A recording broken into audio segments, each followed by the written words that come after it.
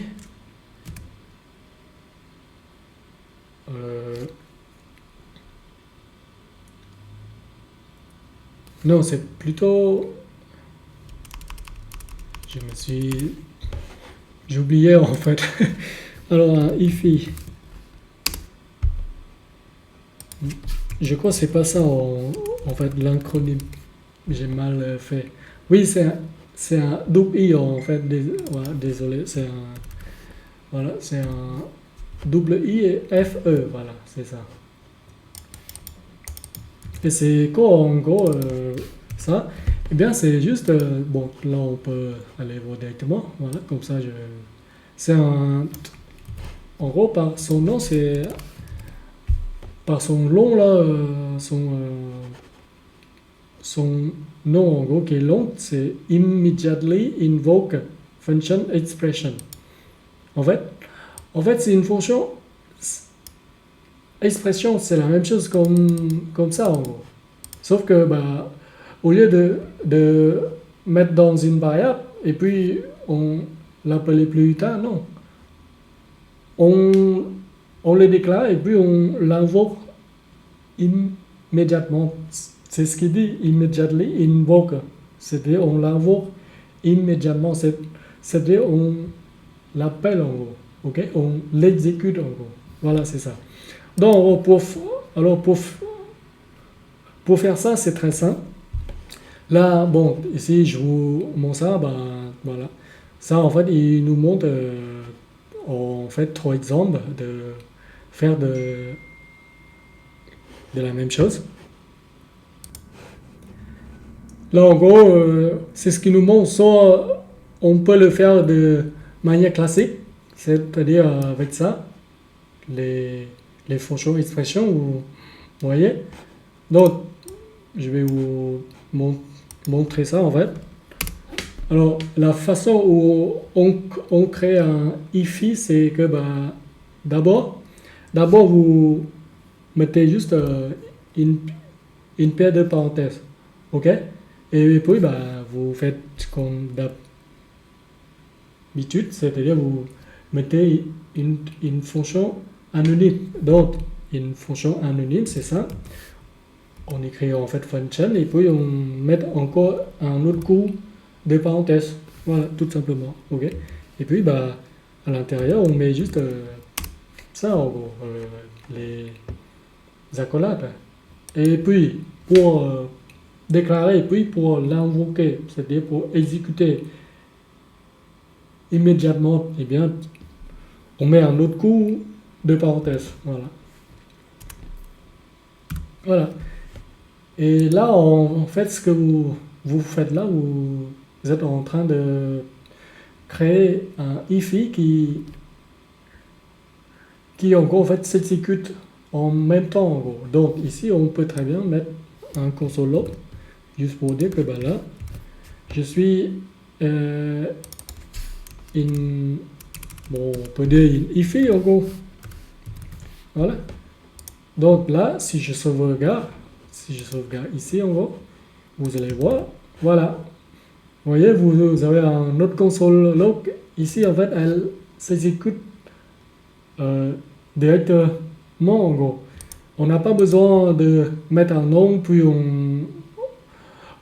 on les appelle comme eux, en gros, notre. Là, ici, on déclare, puis on fait notre logique à l'intérieur, et puis on l'exécute en même temps, en gros.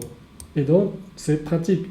Il y a certains cas dans votre code, dans votre projet, peut-être cette fonction, elle peut être aussi en fait intéressante. Ok, supposons dès que votre page elle est disponible et que bah, vous avez besoin d'exécuter votre logique, voilà, vous avez besoin comme ça, puis vous pouvez très bien faire ce genre de choses en gros. C'est bien, bah, j'ai pas besoin de mettre dans une variable ou voilà, mettre un nom ou ma fonction en gros. Ce que je fais, c'est que je mets toutes mes logiques à l'intérieur, puis je les exécute en gros. Ok? Ça, c'est une IFI en gros. Et voilà, comme je vous ai dit, soit vous pouvez créer votre IFI juste avec cette manière-là, c'est-à-dire vous mettez ce mot-clé qui est là, soit vous pouvez faire avec les fonctions fléchées. Ça aussi, c'est une IFI en gros, sauf que vous décidez d'utiliser cette manière-là.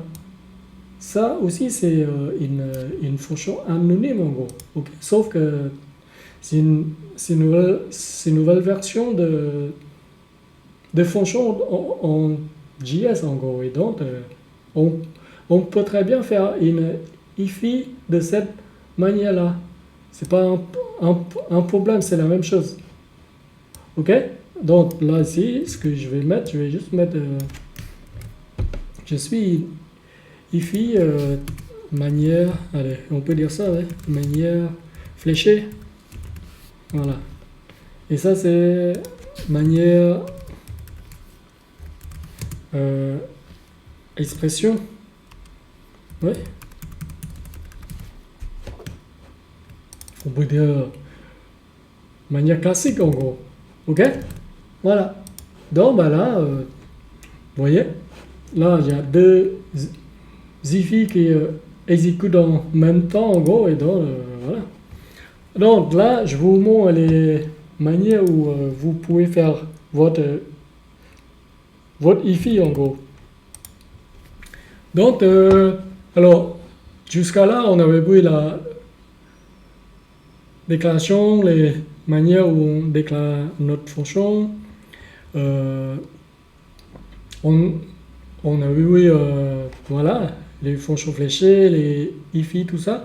Maintenant, on va voir la notion de paramètre et la valeur de retour en gros. Ok? Puis on va voir en dernier la portée des paramètres. Ce sont des scopes en gros. Ok? Maintenant on va voir les paramètres. Supposons maintenant la fonction 1, je vais prendre un exemple sur la fonction 1. Ok? Mais les autres c'est la même chose. Hein, ok? Dès que vous savez utiliser les paramètres, c'est-à-dire passer les paramètres à cette fonction-là qui est de cette manière-là, bah, les autres, c'est la même chose. Ils suivent la même règle. Donc, je n'ai pas besoin de vous montrer sur voilà, chaque fonction, en gros. Ok? Je vous montre juste sur la première et les autres, bah, c'est la même chose, en gros. Ok? Donc, les paramètres, qu'est-ce que c'est? Eh bien, les paramètres, c'est une fonction, elle peut ne pas avoir des paramètres, mais elle peut aussi en fait recevoir des paramètres. Et, et pourquoi? Eh bien, en fait, quand vous donnez à une fonction une paramètre, c'est-à-dire vous voulez qu'elle soit qu'elle soit en fait autonome. C'est-à-dire, bah, cette fonction, elle peut utiliser de manière dynamique en gros. C'est-à-dire, bah, dès que vous, dès que vous passez une paramètre à un autre endroit, avec ce paramètre-là, bah, euh, elle peut faire d'autres choses et que dès que vous passez d'autres paramètres, ok, qui n'est pas de même type, si on parlait de si c'est un string, si c'est un nombre ou quoi que ce soit, bah, voilà, donc elle peut faire autre chose dont en fait votre, votre fonction en fait en fonction de paramètres, bah, elle s'adapte. Et c'est comme ça en fait dans la plupart du temps quand on crée des fonctions, on leur passe des paramètres, c'est pour qu'ils soient beaucoup plus autonomes, on peut dire ça, hein, beaucoup plus dynamiques en gros. Voilà. Et donc, alors pour passer les paramètres, en fait, qu'est-ce qu'il faut faire? Eh bien, là, supposons, je veux rendre cette fonction beaucoup plus, euh, beaucoup plus autonome, on peut dire ça. Maintenant, au lieu de, bon, ici, comme on a, oui, les concepts, voilà, tout ce qui est la création, la manière de faire une fonction. Maintenant, je souhaite un petit peu modifier voilà, cette fonction. Okay? Je ne veux plus dire je suis une fonction classique. Ici, le grid, normalement, je dois dire je me présente en gros. Donc, je peux très bien dire que bah, ici, je souhaite juste mettre dans le template string. Ok? Comme ça, je vais mettre bonjour.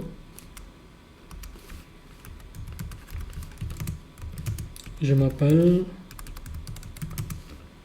Et là, Et là, en fait, c'est ce qui est intéressant, c'est que le paramètre, vous pouvez mettre ici en gros.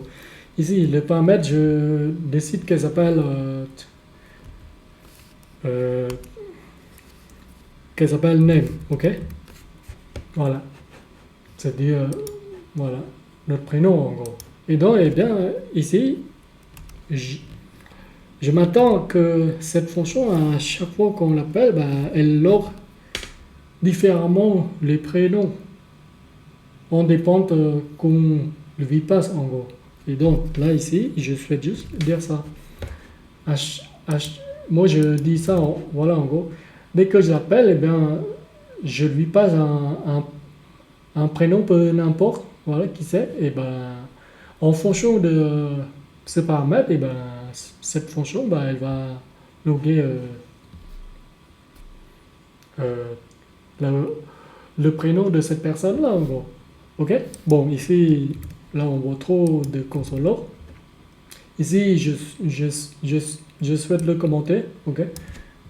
Ce IFI, en gros. Voilà. Là, en gros, comme ça, on ne voit que ça. Et là, on les écoute ici, en gros. Bon, oui, on a fait un exemple avec ça, avec cette fonction qui est classique, je peux très bien l'exécuter avant. C'est pas un problème. Ok? Voilà.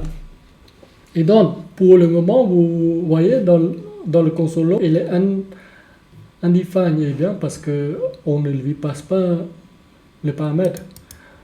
Ok? Ici, là, ici, quand vous souhaitez qu'une fonction, elle reçoit un paramètre, eh bien, vous devez le passer ici, en gros.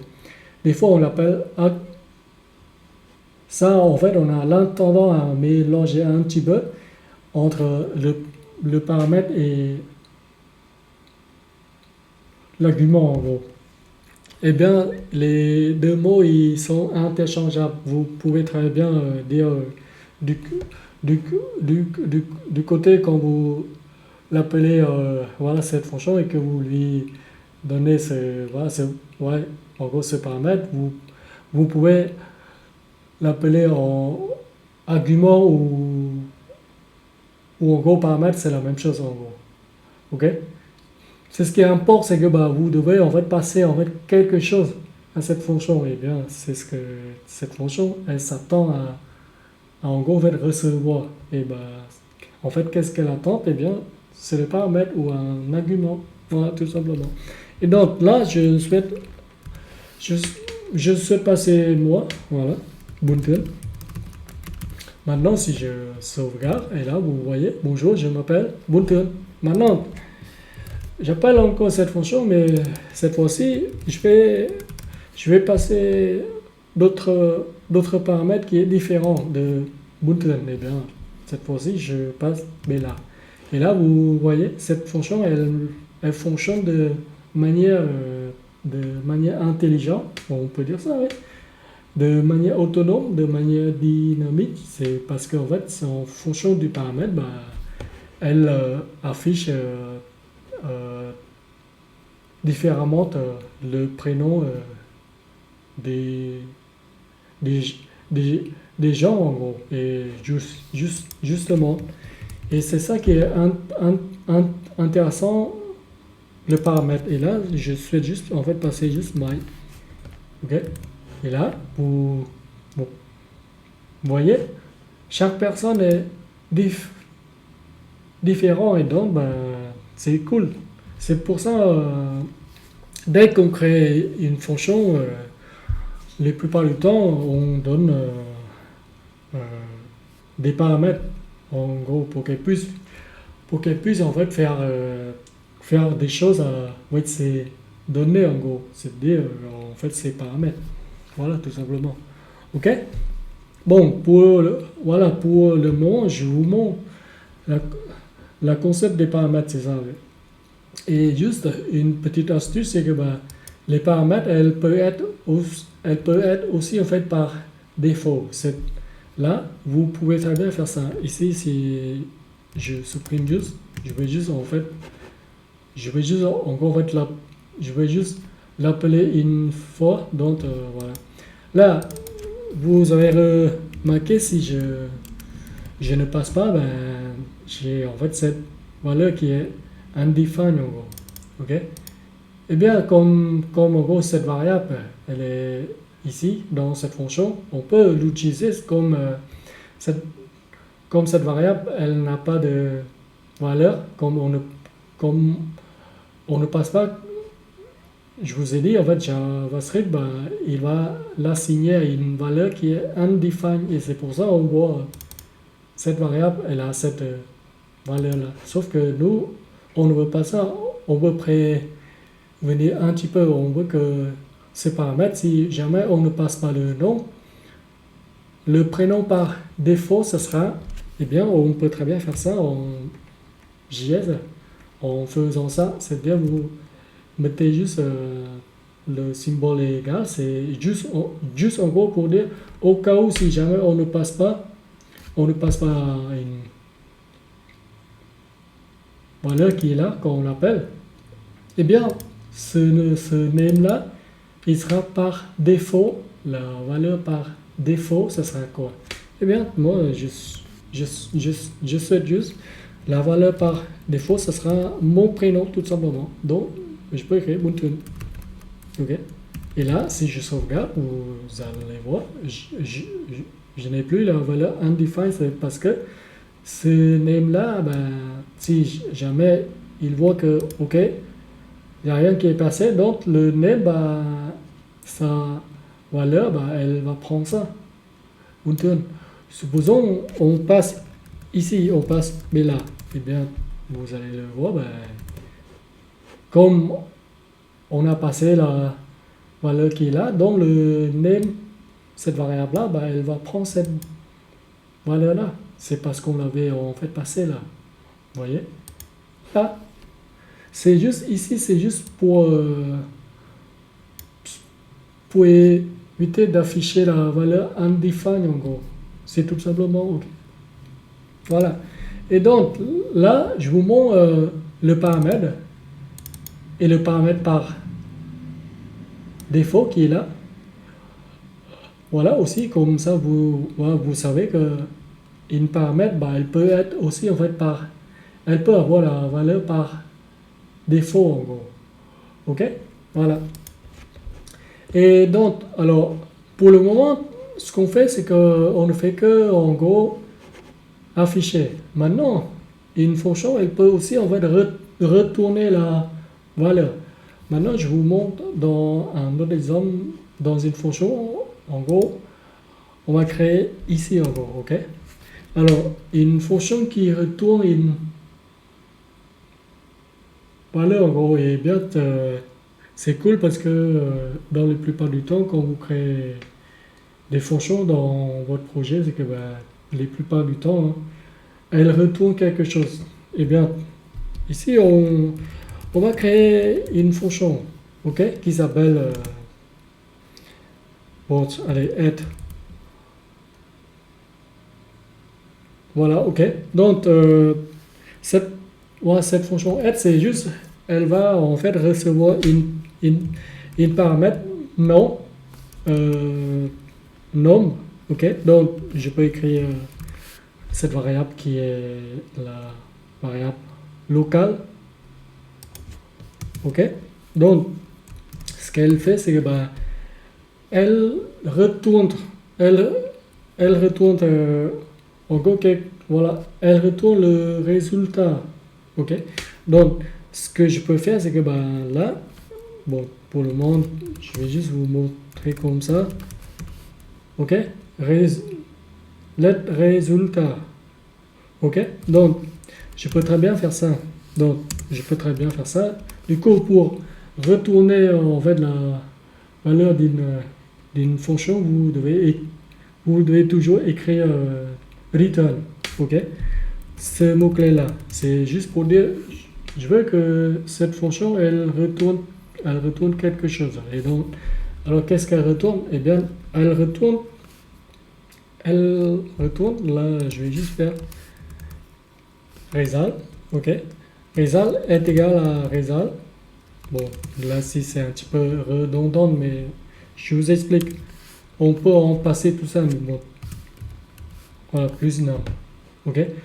Supposons ici, je peux très bien mettre 2. Ok. Maintenant, on veut quoi? On veut retourner result. Voilà. Maintenant, on va en fait appeler cette fonction. Eh bien, on va l'appeler et puis on va passer, supposons, on va passer 15. Ok. Bon, pour le moment, on ne voit rien. Bon, ici, c'est notre fonction, donc je vais peut-être, oui, voilà. Oui, on travaille avec cette zone-là. Ok. Du coup, on va se concentrer sur ça. Donc, pour le moment, on ne voit pas le résultat. Eh bien, c'est normal. C'est parce que comme cette fonction, elle retourne une valeur, eh bien, ben, il faut qu'on log. C'est-à-dire, on peut très bien faire comme ça. On peut très bien, bon, on peut très bien faire comme ça. Vous voyez, on peut très bien faire result, ok. On peut très bien faire ça. Et puis on loguer, on va faire un log, voilà, console log, result. Voilà. Maintenant, on voit bien, il est égal à 17 2 plus 15. Donc, ça, voilà, ça fait 17. Et ça, le result, là, cette variable là, qu'on avait décidé de stocker, là, vous voyez, eh bien, c'est ça, en fait, c'est la valeur que cette fonction, elle retourne. En fait, comme cette fonction, elle retourne une valeur, donc on peut le stocker dans une variable. Et justement, c'est ce qu'on a fait là. Ok. Si vous ne, si jamais dans votre logique, vous n'avez pas besoin de stocker dans une variable, vous avez besoin juste de loguer, eh bien, vous, vous, vous, vous pouvez très bien faire ça. Vous pouvez exécuter dans le console log parce que il, il permet en fait d'exécuter une fonction dedans en gros dans le console log. Ok, il n'y a pas de souci. Et là, vous pouvez très bien, vous voyez le résultat, c'est la même chose. Sauf que là, vous ne stockez pas parce que vous n'avez pas besoin d'utiliser cette valeur. Mais supposons que vous avez besoin d'utiliser cette valeur qui est retournée en fait ouais, en gros par cette fonction, ben, il faut stocker dans une variable. C'est ce qu'on vient de faire en gros tout à l'heure. Ok, voilà. Et donc ça c'est une fonction qui retourne quelque chose en gros. Ok. Elle peut recevoir des paramètres, elle peut aussi retourner des valeurs.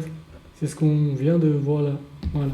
C'est-à-dire, elle retourne quelque chose. Ici, je fais un petit peu. Ce code-là, il est un petit peu long, vous voyez, mais on peut très bien le raccourcir en faisant ça. C'est-à-dire, return 2, comme 2, elle est toujours 2, donc je peux très bien faire ça, vous voyez, 2 plus none. Et c'est la même chose. Ici, je peux le supprimer, je peux le raccourcir. Voilà, c'est la même chose.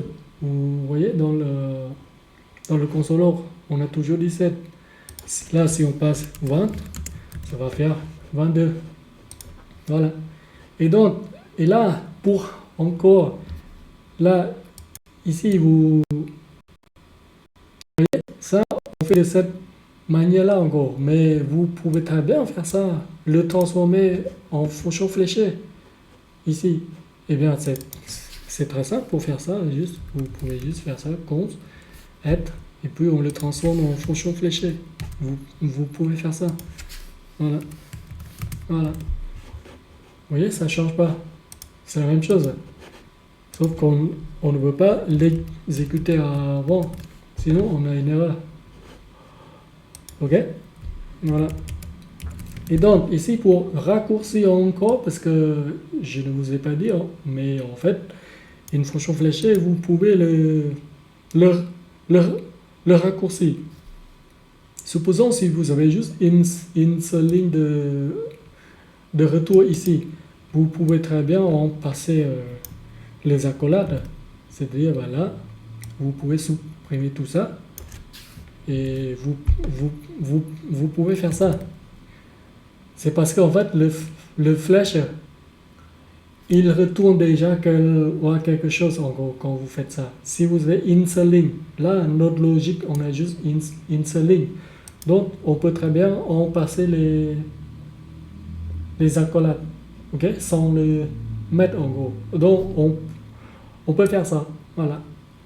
Flèche, et puis on fait le calcul, et puis voilà. Là, on a fait, on a créé cette fonction à une seule ligne en gros. Et c'est cool parce que ça, notre code il est beaucoup plus lent en gros, ok? Voilà. C'est juste une manière d'écrire moins de code en gros. Voilà, voilà. Donc maintenant vous savez que une fonction elle peut recevoir des paramètres, elle peut aussi retourner la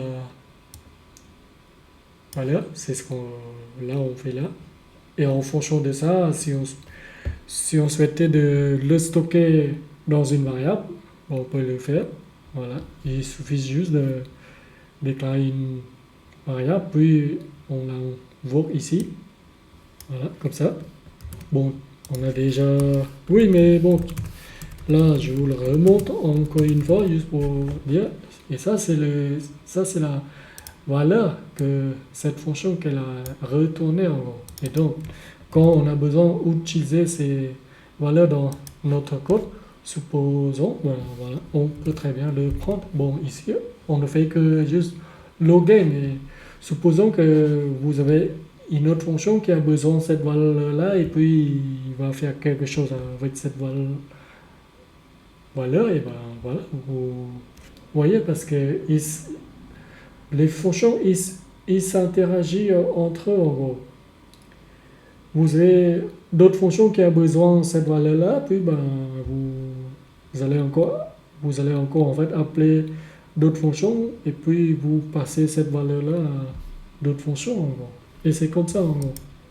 Votre logique il s'agrandit dans votre programme en gros. Ok? Voilà, voilà. Et donc, maintenant on l'avait vu ça. Je vous explique la dernière chose qui est un petit peu, peut-être, c'est les scopes. Ok? Parce que, bon, je ne dis pas en fait comme on est différent, mais juste en gros pour vous dire, moi, au début, quand il y a 3 ans, 4 ans, ouais, quand j'ai commencé à apprendre le langage de, de programmation, et ben, j'avais du mal à, à- à comprendre les scopes. Eh bien, ça, en fait, c'est tout à fait normal, hein. C'est comme ça, en fait. C'est ouais, c'est plus les choses ils s'avancent et plus il y a des choses qui est un petit peu compliqué, mais bon, après, voilà, on va le retenir voilà, quand une fois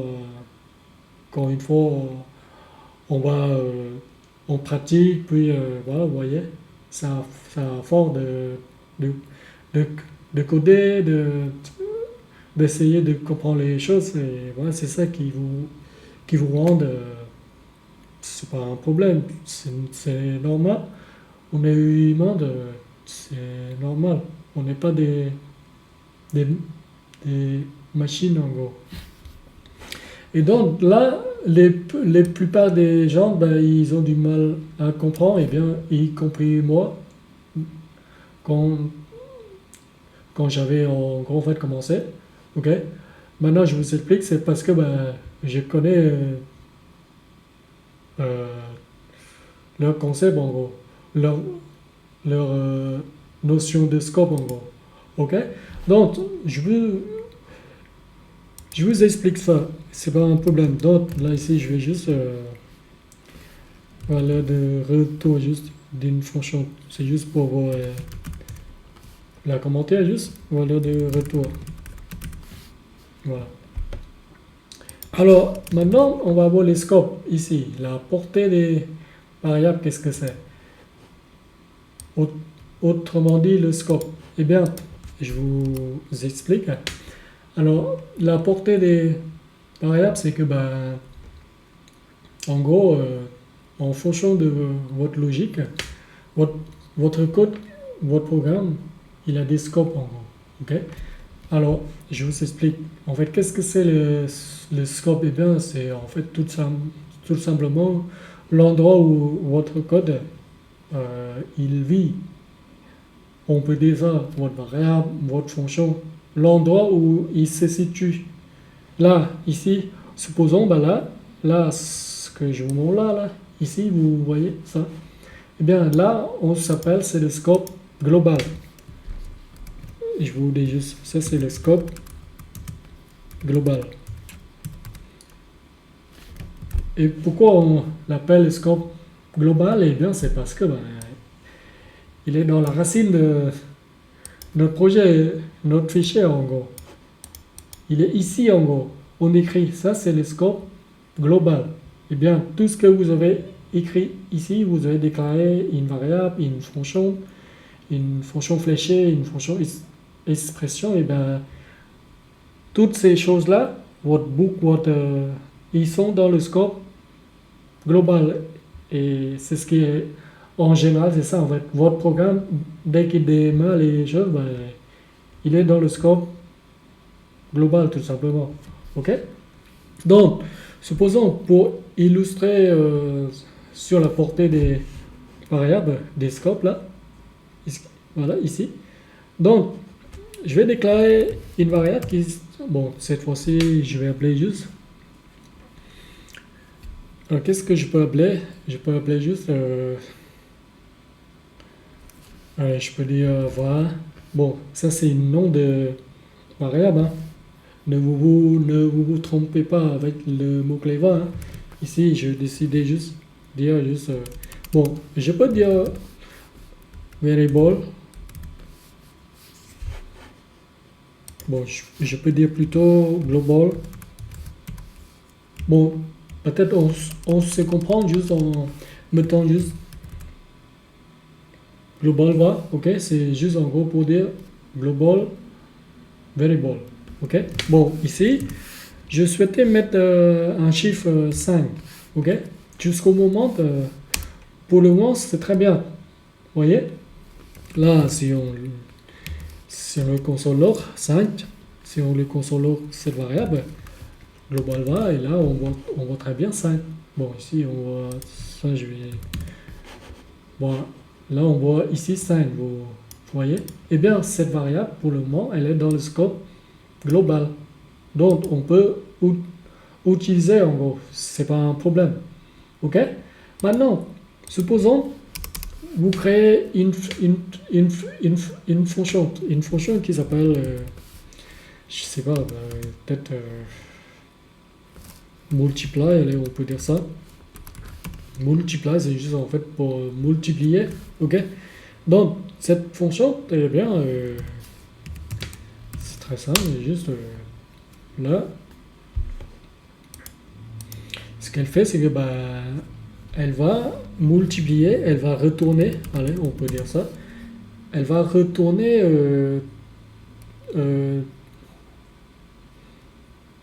elle va en fait retourner 2 multiplié par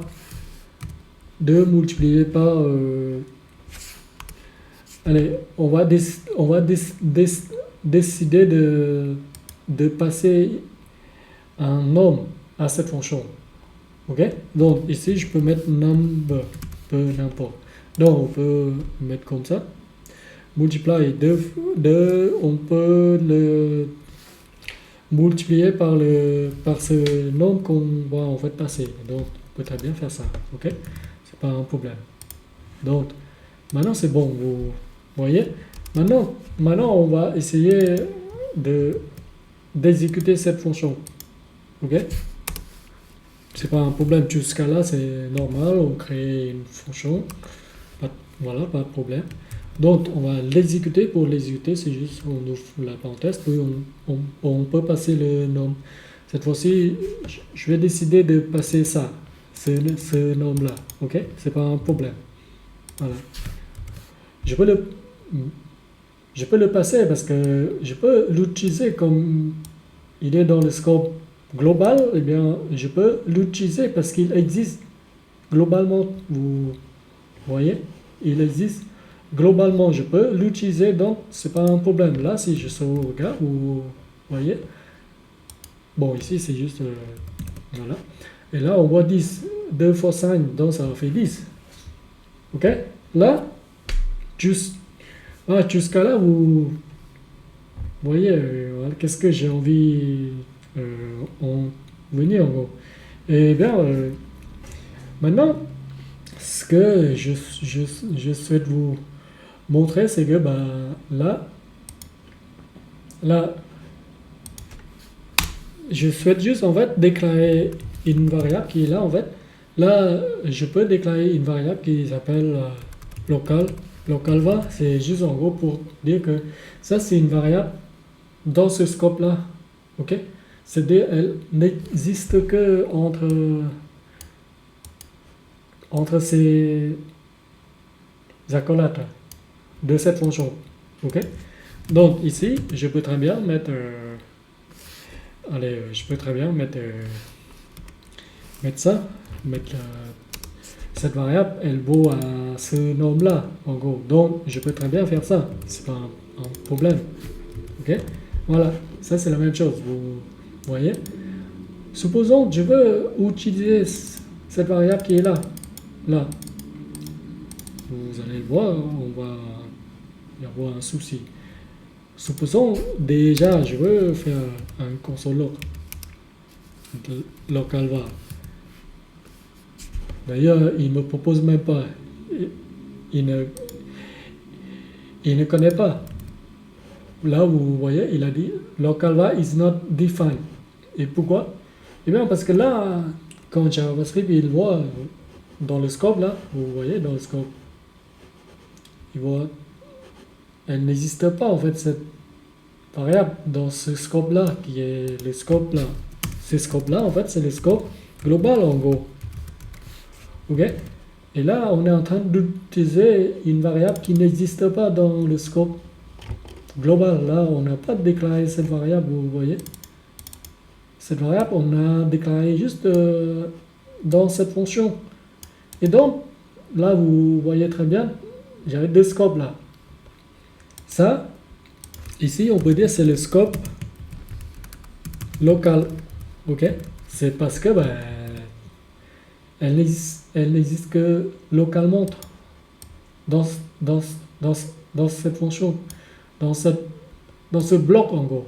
Tout ce qui est entre les accolades, en fait, c'est une bloc. Ok? Ça, c'est une bloc. Donc, ça, c'est une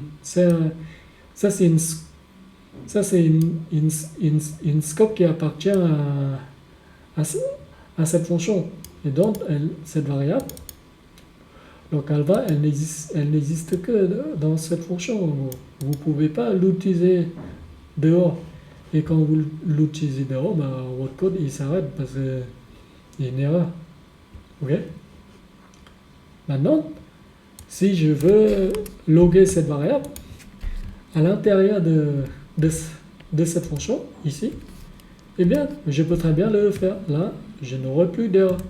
Là, vous voyez, on log bien bah, cette variable, elle a la valeur 5 qui prend le nombre qu'on a passé depuis une autre variable, qui est une variable globale.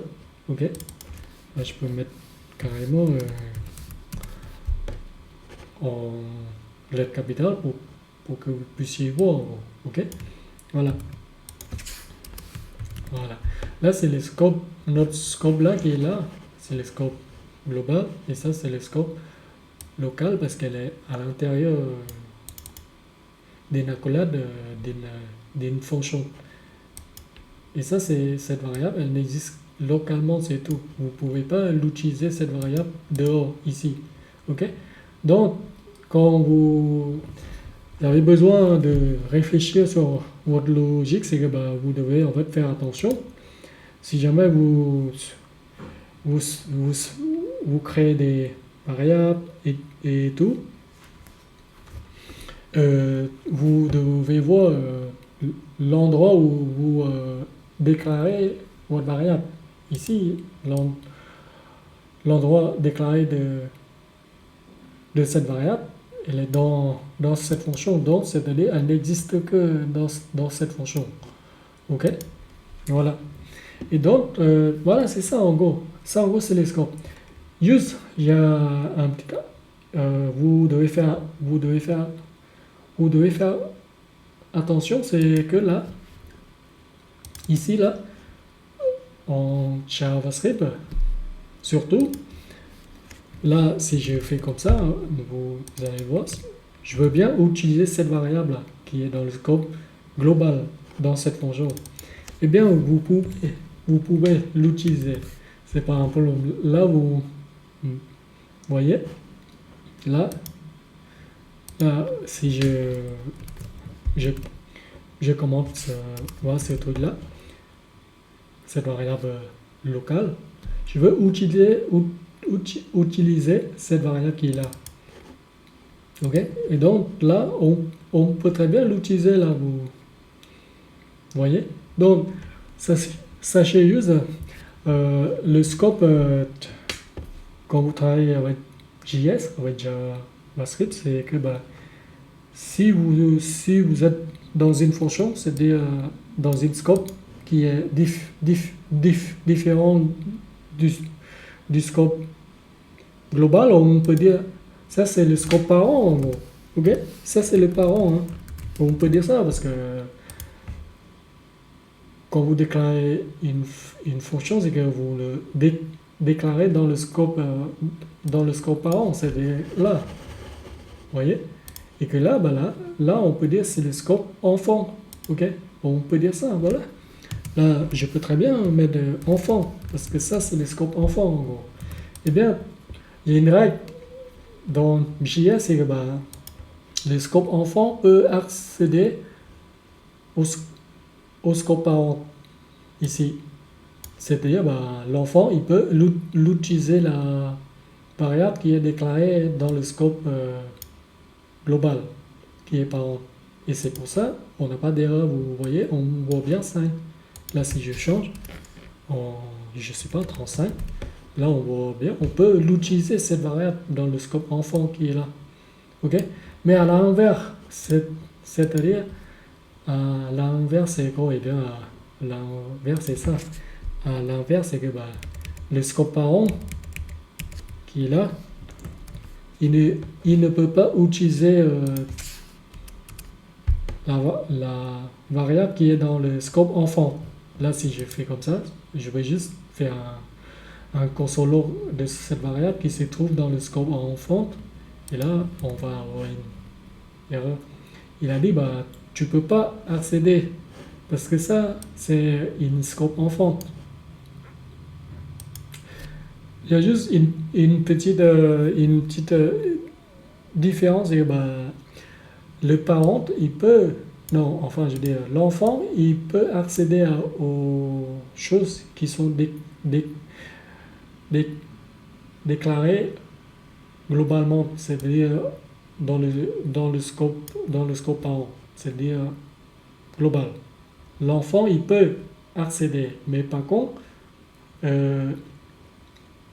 le parent, il ne peut pas accéder au scope enfant. Vous voyez? Ça, c'est en JS. Vous ne pouvez pas faire ça. Voilà. Donc, là, voilà. Là, comme on ne peut pas accéder, on ne va pas le faire. Voilà. Et là, je peux très bien faire ça, vous voyez. Je peux très bien faire ça. Là, bon, ici, c'est juste un exemple. Voilà, en gros. Du coup, j'ai pas besoin d'utiliser cette variable qui est déclarée dans le scope global. Donc, c'est bon. C'est ce que je veux, c'est juste, je veux passer à une paramètre qui est nombre. Et puis, je veux passer cette variable à cette fonction-là. Et puis, il va multiplier 2 par ça, par ce nombre-là. Bon, ici, je vais juste mettre 2. Ok, 2 fois 2, ça, 2 fois 2, ça, voilà, ça fait 4. Voilà, ok. Ça, bon, ça, je pense que si vous avez du mal à comprendre, je comprends. Et ça, c'est vraiment normal. C'est tout à fait normal, en gros. Ok? C'est à force de revoir et puis de, de pratiquer, c'est à force de s'entraîner, on va comprendre vraiment, en gros. Ok? Mais sachez que si vous avez encore du mal, c'est vraiment tout à fait normal. Ok? Ne vous en souciez pas. Ok? Voilà. Et donc là, je vous montre la portée des variables en gros. Et j'ai une dernière chose que je souhaite aussi vous montrer, c'est que ben, j'ai une différente. Si vous, on avait déjà vu le chapitre 1, vous voyez quand on déclare une variable, ici. Ok? Donc je vous montre ici en gros. Là, supposons si vous déclarez une variable, ok? Avec le mot-clé var, avec le mot, avec le mot-clé var qui est là, en gros. Là, ici, si vous déclarez comme ça, en gros. Voilà, ok. Là, supposons vous mettre, allez, je peux mettre full name, ok. Full name, qu'est-ce que je peux mettre? N'importe quoi. Euh, allez, Gilles, ok. Gilles FK, ok. Voilà. Ça, c'est, voilà. C'est le full name d'une personne. Ok? Si vous déclarez comme ça, là, vous voyez, bon, pour le moment, elle agit comme, en gros, voilà, comme le scope global. Ok? C'est-à-dire, vous pouvez soit l'utiliser globalement dans votre scope qui est là, ici, vous pouvez faire un console log. Là, si je fais un full name, c'est pas un problème. Vous voyez, on peut très bien l'utiliser. Il n'y a pas, y a pas de souci. Ok? Et aussi, on peut aussi en fait, l'utiliser à l'intérieur des scopes d'enfants, comme je vous ai dit. Les scopes enfants, elle peut accéder au scope parent qui est là, global. Donc, c'est pas un problème. Là, si je sauvegarde, on voit très bien, on n'a pas d'erreur. Ok? C'est ce qui est un petit peu différent. Et là, c'est ce que, quand vous faites ça, supposons vous déclarez cette variable dans cette fonction-là. Ok? Bon, jusqu'à ici, c'est pas un problème, parce que c'est tout à fait logique. Elle peut accéder à son propre scope. Là, ici, on utilisait cette variable dans notre propre scope. C'est pas un problème, ok? Supposons aussi, je veux faire ça. Là, si je veux faire ça, bah, là en fait, il a dit full name is not defined. Eh bien, ça aussi, en fait, c'est en gros tout à fait normal, ok? Parce que comme le parent, il peut pas accéder aux variables enfant, c'est normal. On ne pourra pas faire ça. En fait, là, le va qui est là, ce mot-clé là, si vous l'utilisez, mais bon, je ne pense pas qu'on, jusqu'à de nos jours, on continue à utiliser en gros en fait cette variable là. En fait, ce que j'ai envie de venir, c'est que j'ai envie de vous dire, c'est que le mot-clé va, si vous déclarez une variable avec ce mot-clé va, en fait, elle respecte le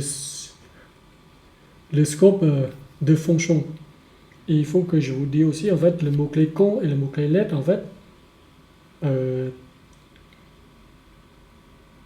elle, en fait, elle respecte le scope des blocs. Et bien, ici, comme pour eux, en fait, pour le cons et le let, même si vous déclarez avec let, c'est la même chose. Hein. Ok? Jusqu'ici, je ne l'ai pas fait, mais sachez que si vous déclarez une variable avec let et cons, ils respectent le scope de bloc. Et bien, pour eux, en gros, quand ils voient ça entre les accolades, et bien, ça, c'est les scopes de bloc. Ok? Donc, ils respectent bien le scope de bloc, voilà, en gros. Donc, tout ce qui est déclaré à l'intérieur de ce scope, et c'est normal que le parent qui est dans le scope global, encore une fois, il ne peut pas utiliser toutes ces variables qui sont déclarées dans ce scope-là. Ok? C'est parce que let et const, ils respectent le scope de bloc. Maintenant, quand vous déclarez une variable avec ce mot-clé va, bon, même si vous l'utilisez encore, c'est pas la fin du mot. Ok? Sachez juste, ce mot-clé, elle respecte juste le scope de fonction. C'est-à-dire, ben là, comme il est comme cette variable qui est déclarée avec ce mot-clé va, elle est déclarée dans une fonction, et bien, comme elle respecte le scope de fonction, et bien, on ne peut pas l'utiliser en dehors. Bon, vous allez me dire que, ok, c'est la même chose, parce que le parent, il ne peut pas accéder à ça. Maintenant, tu vois, bon, il y a une petite nuance avec ce mot-clé va. Bon, ici, on peut très bien, je vais les remettre. Là, c'est bon, vous voyez, il n'y a pas d'erreur. Maintenant, si elle est dans le scope de if, supposons là, je veux juste en fait vérifier si global va il est égal à 2. Bon, vu que là, il est à 2, donc c'est forcément, il est true. Ok?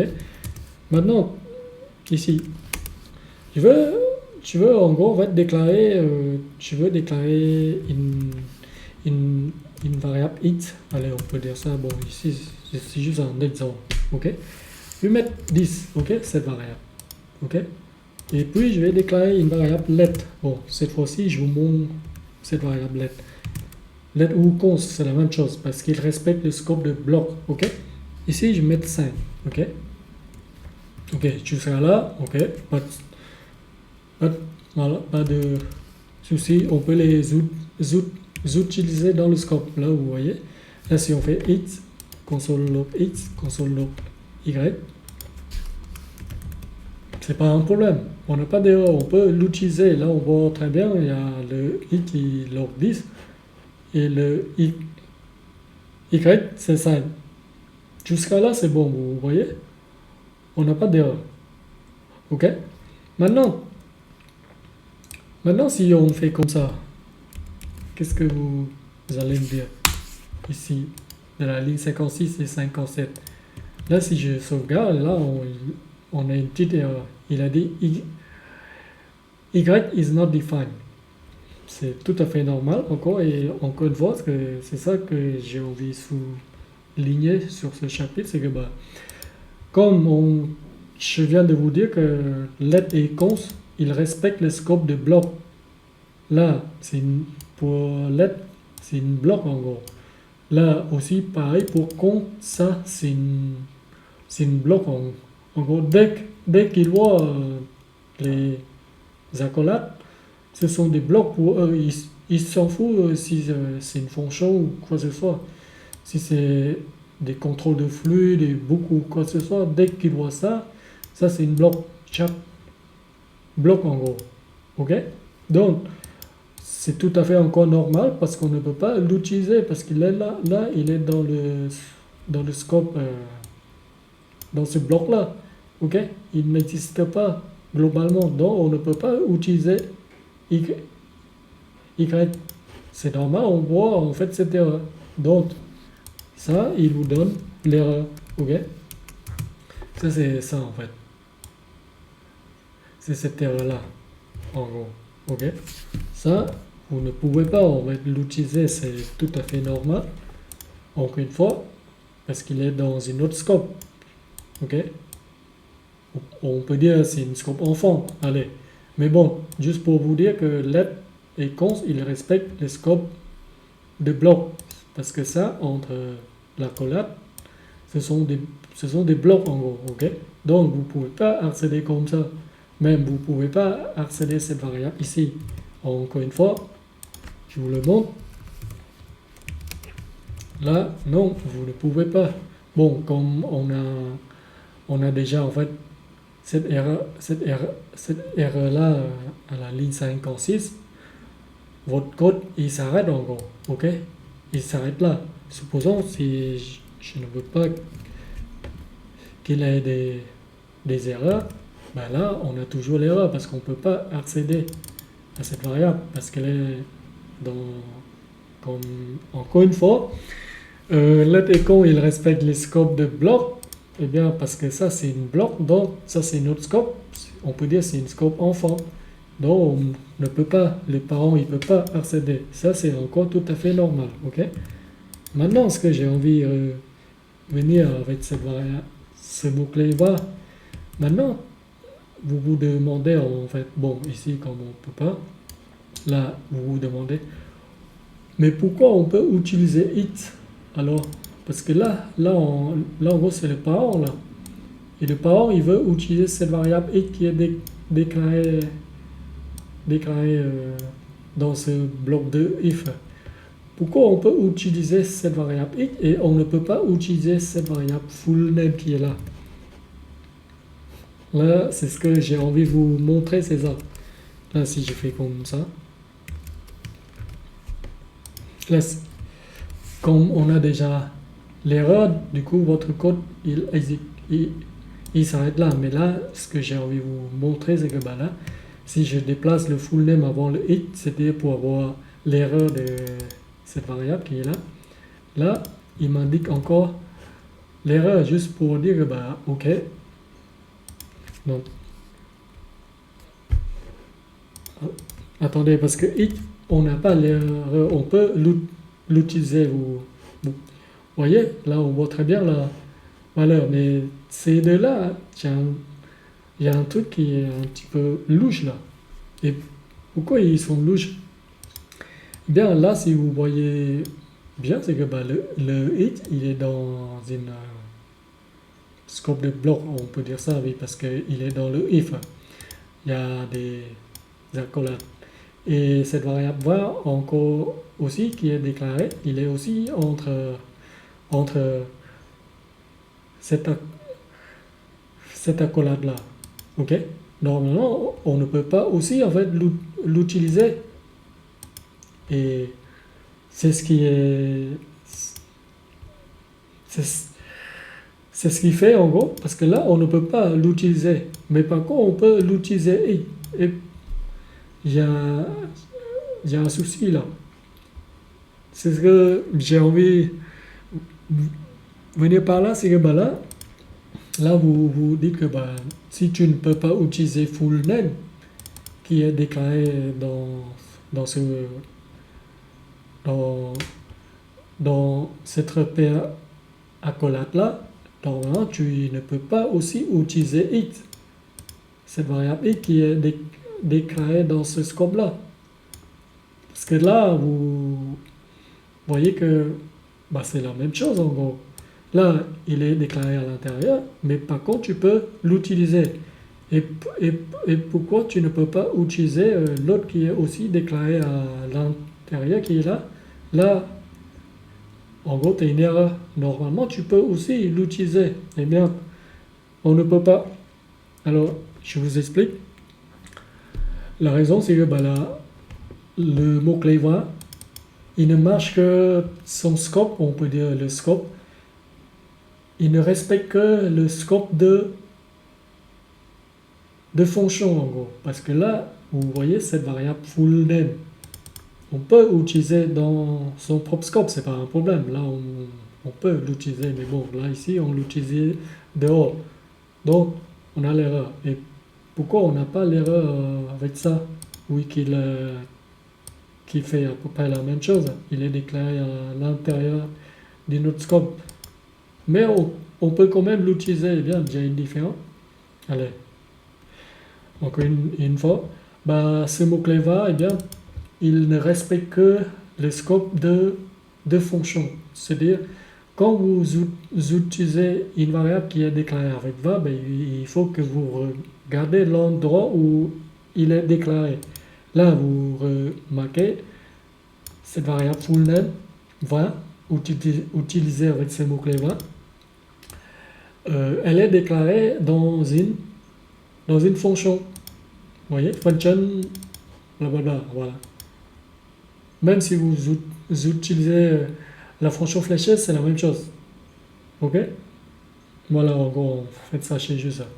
Donc, là, vous voyez, ok. Là, elle est déclarée dans une fonction. Et que, comme je vous ai dit, ce mot-clé va, elle ne respecte que son scope, elle ne respecte que le scope de fonction. Voilà, tout simplement. Comme là, elle est déclarée dans une fonction, eh bien, comme elle respecte le scope de fonction, eh bien, on ne peut pas l'utiliser. Elle n'existe que dans une scope de fonction. Donc, on ne peut pas l'utiliser. Mais par contre, quand vous voyez var quelque part, une autre variable var qui est déclarée avec ce mot-clé var, elle n'est pas déclarée dans une fonction, elle est juste déclarée dans une bloc, ici qui est if. Ok? Ça, c'est pas une fonction, c'est juste une bloc en gros. Ok? Ça, c'est juste le contrôle de flux en gros. Ok? Donc, comme va, elle ne respecte que le scope de fonction, ben, elle s'en fout maintenant, vu que là, c'est pas une fonction. Donc, je peux l'utiliser. C'est comme si elle est ici en gros. Ok? Là. Bon, ici le full name, je ne veux pas l'utiliser comme elle respecte le scope de fonction, donc je ne peux pas l'utiliser. Ok? Sachez juste, donc je ne l'utilise pas. Je ne dois pas l'utiliser. Bon, ici encore une fois, le it aussi pareil, on ne peut pas l'utiliser, c'est normal parce que let est const, elle respecte le scope de bloc, ça c'est une autre scope, donc on ne peut pas l'utiliser. Ça c'est en gros tout à fait normal, mais ce que j'ai envie de venir sur cette variable. Là, ici, vous le remettez encore dans ce bloc de if, on peut l'utiliser. Et pourquoi? Parce que là, elle se comporte comme une variable globale. C'est comme si JS, on peut dire ça, c'est comme si JavaScript, elle le met comme ça dans le scope global qu'il a. Et donc, on peut l'utiliser. Vous voyez? Donc, on peut dire les choses à retenir, c'est que quand vous utilisez encore ce mot-clé va, ben, il faut faire attention avec votre variable. Il faut juste en fait faire attention où cette variable qui est utilisée avec ce mot-clé va est utilisée. Si elle est utilisée dans une fonction, ici, eh bien, elle respecte bien le scope de fonction. Donc, c'est-à-dire on ne peut pas l'utiliser nulle part à l'extérieur. On ne peut l'utiliser que dans cette fonction, okay? Dans son propre scope. Mais par contre, si jamais elle est déclarée dans une bloc qui est là, dans le if, ok, ou même dans le book en gros, il me semble. Hein? Oui, j'ai pas testé, mais dans tous les cas, il me semble c'est ça. Si elle n'est pas déclarée dans une fonction, elle se comporte comme une variable globale, ok, même si elle est déclarée comme ça ou vous voyez, dans le contrôle de flux, if, on peut l'utiliser quand même dans le scope parent. C'est-à-dire, JavaScript, c'est ce qu'il fait, c'est que je vais le déplacer comme ça, en gros, dans le scope, globalement. Donc, en gros, tu peux l'utiliser. Parce que dans ce cas particulier, c'est que comme elle n'est pas déclarée dans une fonction, encore une fois, ben, je le rends disponible globalement. Donc, en gros, tu peux l'utiliser, c'est pas un problème. Ok? Mais par contre, tu peux pas, là, c'est ce qui est différent, c'est que, bah, par contre, avec le cons et le let, tu peux pas l'utiliser, tu peux pas faire ici en scope global, tu peux pas utiliser y, tu peux pas, vous voyez, il a dit y, y is not defined parce que il n'y a pas un y par là qui est en fait voilà, déclaré dans ce scope-là. Il est déclaré à l'intérieur. Donc, comme il respecte les scopes de blocs, let et cons, et ben voilà, vous ne pouvez pas l'utiliser. Donc, allez, ce que je souhaite vous dire, c'est que ben, les choses à retenir, c'est que ben, allez, peut-être je vais mettre là, va, en fait, va, ce mot-clé va, ben, en fait, elle, si vous déclarez une variable, eh bien, elle respecte euh, les scopes de fonction. Ok? Voilà.